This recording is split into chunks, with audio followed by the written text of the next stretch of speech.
مرحبا أصدقائي. طبعا هذا مسرح، طبعا مركز مسرح شو يسموه. وقتها ما صار الزلزال جينا اختبينا به أيام قبل الزلزال، لأنه اللي عمارته هيك آخر طابق ما لازم يقعد بالعمارة، كنا نقعد يا زلزال بهالمكان. والله مضينا أسبوع كامل، أسبوعين على التمام إحنا قاعدين بهالمكان، يعني كل ساعة كل يوم يصير زلزال. ويلي شلون أيام، والله ذكريات حلوة.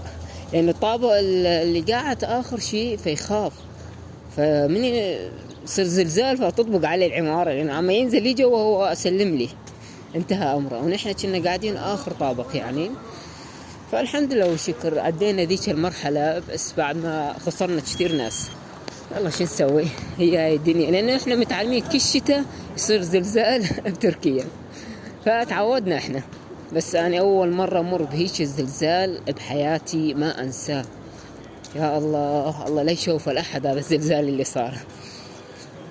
بس اللي ناس بتركيا هي تعرف شنو هي الزلزال اللي مروا بيه طبعا. يلا على كل الحمد لله والشكر مرينا من هالأزمة، خلصنا.